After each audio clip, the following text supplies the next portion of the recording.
So the Great Knurled Piston Debate of 2025 between Uncle Tony's Garage and Powell Maching and Powell Cams. Thought the content has been absolutely great.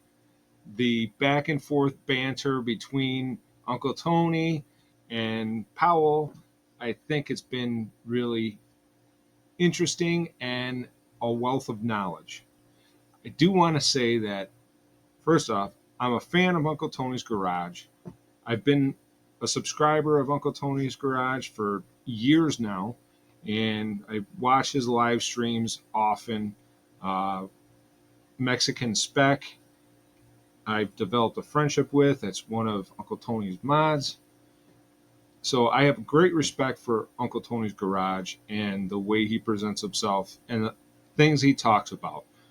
Regular people working on their cars and doing things that will keep their cars going for years and years. And also, I've watched a lot of the Powell Maching channel and listened to a lot of the information that he has spoken about. And speaking about, he has the coolest voice and the coolest accent. I don't know. I think he just is one of those guys that you could just hang out with and maybe drink sweet tea or bourbon on the front porch with, right?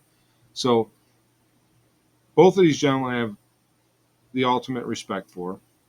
They're debating the topic about piston knurling and specifically Smokey Yunick. Now, for those of you who don't know who Smokey Yunick is, he was a NASCAR legend, and he utilized everything he could to get the racer's edge, to gain advantage within the rules, at least within the written rules as he interpreted them. And he had some other side projects. I think he was boisterous. I think he was larger than life. And you got to have a little bit of swagger, and he had all the swagger. So if you are a fan of Smokey Yunick and the things that he did throughout his career, now he self-claimed that half of the NASCAR rule book was a direct response to his antics or his, let's say, gaming the system, but utilizing the written rule book to the maximum. Basically, if the rule was not written in black and white that said you couldn't do something, then it was within the rules to do something. Probably one of the most talked about examples is when they had a rule for fuel tank size, but they, as far as how many gallons of fuel that could be held in there, they did not specify the size of the fuel line. So he said that he could use any fuel line size he wanted. So he got a 2-inch diameter fuel line that ran from the fuel tank up to the carburetor or fuel pump, whichever. It was 11 feet long, and they estimated anywhere between 2 and 5 gallons of fuel that it held above and beyond what a standard car with a standard fuel line would hold. Those kinds of ingenuity, thinking outside the box, that is the quintessential part of racing. And in my interpretation and the ingenuity and things that went into all the different things that he did to try to be advantageous to make the car go faster, handle better than anything else. So that's Smokey Yunick in a nutshell. And I do want to bring up Mr. Danny Solis. He has some of Smokey Yunick's old components, including the hot vapor car, which he's been displaying on his channel. And I will put links in the description for everyone that I talk about. But most importantly, I wanted to speak on the topic of knurled pistons and whether or not they're good or bad. That was the debate. Everyone's putting in their ideas, opinions, and there's a lot of good stuff. I'll get into that in a second. But Danny Solis has the actual components from Smokey Yunick regarding this hot vapor car And the knurled pistons that he was using in that design of a lean, basically it was a lean fired carburetor system. And I think the idea was to get the fuel to be vaporized in such a way that it would burn most efficiently. That being said, the debate and the science behind whether or not knurling pistons was good or bad, or whether it did anything at all. And that has been the banter between Uncle Tony's Garage and Powell Machine. And at this point, I think they struck YouTube gold right here. There's talk on both sides, good ideas on both sides. You guys got to take it to the next level. You can't just let this lie. You have to see what is the truth, or what is better or worse, or what does it do. A lot of information out there, a lot of science, and I've got a little bit of knowledge of machine and tool. I first got placed at an automotive machine shop when I was a teenager, just out of high school. Actually, I was still in high school. I was working at the automotive machine shop. Uh, that being said, I don't claim to be an expert in any way, and I think everyone brings something to the table. And there's things that both parties have talked about. Hence my courtroom here. Both people have talked about that were brought up that are not only good ideas, are specifically bound in scientific understanding of different principles, the thermodynamics and lubrication, and piston skirt design over the years, and how the piston skirts have gotten shorter. And with that shorter piston skirt design, there's been less heat transfer, and by knurling pistons, you essentially have less heat to transfer.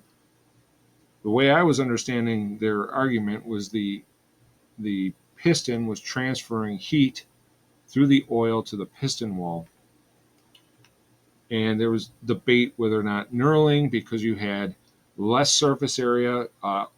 Uncle Tony's Garage, is like, if you have two flat surfaces dragging together, you have more surface area, more friction, where if you have the same pressure with just your fingers touching, you have less friction. And Powell Machine also talked about this, where you have two perfectly smooth, flat surfaces that are perfectly machined, and you could, easily drag them across each other with not a lot of force, with a layer of oil. I think both things can be true at the same time. I would like to invite the Motor Oil Geek into this conversation. He's a friend of the channel. He came on this channel once for one of my live streams. Speaking of that, I'm almost to the 5 million view mark, and I would love to have one of these big names come on a live stream, kind of to celebrate that achievement, and to celebrate, it's been almost a year since my first live stream. I don't do them too often anymore, but this topic and some of these big names would be great to add to the content and the information that's out there already, the debate, shall we say. And I think it can be done in a respectful way.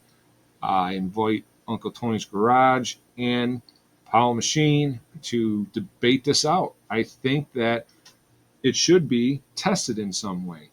Now, you could test it on a dyno, and there was some talk back and forth whether or not they should do that. It doesn't have to be done. Let's dyno it. Let's test it.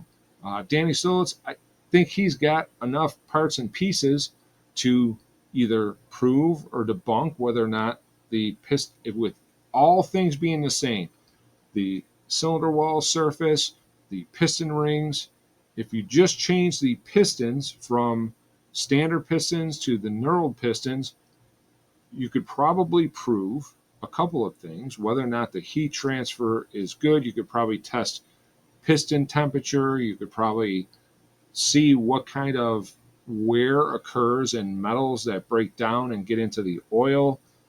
That would be obviously the motor oil gig. Lake Speed Jr., that would be in his wheelhouse. Now, Lake Speed Jr., also, his dad used to race in NASCAR. I think he might have a vested interest in this topic, especially a Smokey Yunick. I don't know if his dad ever had contact with him or not, but that would be an interesting topic to get into with Lake. And I think that Lake may even lend some credence to getting Smokey Yunick into the NASCAR Hall of Fame, hence the hashtag Smokey Belongs. That's Mr. Danny Solis hashtag promotion to that effort to get Smokey Yunick, who I think is NASCAR legend. I think is NASCAR legend for all of the different things that he did. And his shop name being the best damn garage in town, I think that lends to the type of personality that he was, kind of larger than life. I know that Danny and Faye were doing a book club strictly or specifically talking about Smokey Yunick in his autobiography, I believe. And I think that the topic and the legend of Smokey Yunick, I think it deserves the effort being put into whether or not the debate, because I don't think Smokey Yunick was the only one that did this piston knurling. I remember when we were doing machine heads, when we'd remachine cylinder heads. Let's say small block Chevys I got all the time when I was a kid at the machine shop, and I got pretty good at machining them, cutting the valve seats, uh, cutting the valves, fitting them. The one thing that we had to check was valve guide clearance, valve guide slot. And if they had too much play, that obviously led to the seal between the valve seat and the valve to be poor, could cause some uneven wear. So we would knurl the valve guides. Fast forward years later, I bought a set of Dart 2 Iron Eagle heads. They already had pre-knurled valve guides. And there was discussion then that the knurled guides had better lubrication qualities, less drag on the valves than a non-knurled valve guide. Now, I have no way of testing that. That was what was spoken of, and that would lend to the debate. Now, in terms of a smooth face, smooth is in quotations because a piston, when it's machined, has tiny little grooves on it. But a flat surface versus a knurled surface, in that comparison, that the flat surface would move up and down in the cylinder bore with less wear and less restriction, less friction than a knurled piston. And the heat transfer would be different. I would submit to you, if all things were considered and you were looking at a ping pong ball style shape, smooth surface versus a golf ball, and the aerodynamic effects that could almost be crossed over to thermodynamic effects between a smooth wall piston and a knurled piston, I think the science of it, the testing of it, the dynoing of the two designs, if everything is the same cylinder head, same camshaft, same setup, same ignition timing, everything was the same, that if you could just change out the pistons from one to the other and do testing, I think it would be fascinating to find out the truth. Does it affect anything at all? Maybe there's no change. Maybe the stock pistons have more power. Maybe the knurled pistons, generate more heat. Maybe the shearing of the oil. Now, oil shearing is a thing. I know Lake Speed has talked about this at length. If you want to check out his channel, he's got a lot of good information regarding oil. More information, it makes my head hurt how much information he has about lubrication and the different qualities of lubricants and oil shearing and thermal breakdown, you name it, he's got it. So I think that the two titans here, especially Uncle Tony's Garage, he's got a lot of experience. He's got a lot of subscribers. He's got a lot of good information. I think both gentlemen could do this in a respectful way. And I think you have a captive audience at this point. I want to see what happens, right? It's like watching a movie series and we're down to the final movie. We want to know what happens at the end. We don't want to skip to the end, though. I think you guys have struck internet gold. There's a lot of thoughts and feelings on both sides of the debate. I think you guys should see it to the end. I really do. I'm inviting both of you to see it to the end. I've recently subscribed to Powell Machine. I saw a lot of his videos before in my feed, and now that this debate has come up, I thought it was a respectful thing to do would be to subscribe to his channel, and hopefully we'll get to see this to the end. I'm hoping that Uncle Tony's Garage may even have him on his live stream. Uncle Tony's Garage has a live stream twice a week, typically on Sundays and Wednesday nights, and there's a lot of good content, a lot of good banter, a lot of just car guy stuff and girls. So in terms of adding to the conversation, Lake Speed Jr., I think him, Danny Solitz, Faye Hadley, I think all of them should give their input. I think they all can lend some credible information to the topic, and I think everyone should put out their predictions. What would be better? What's going to have more power? What's going to have more wear? All of those things considered, who wouldn't be interested in seeing the final results? If everything were the same, except for the piston design, with or without the knurling, does it make a difference at all? Is it just a waste of time? Did it create any problems, solve any problems, change anything? Because with any engineering feat, anything you do mechanically, when you change one thing, it affects 3 other things that you may or may not have even thought of. So I think it's really a great topic, and I think it would be really responsible if Uncle Tony's Garage, Powell Machine, sees this to the end. I would even be willing to put up some money to pay for whatever costs are incurred, because I really think it's that interesting. Comment down below. What do you think? Let me know in the comments. I'm going to put in the description links to everyone's channel in there. Let's get everyone together. Let's see this thing to the end. Thanks for watching.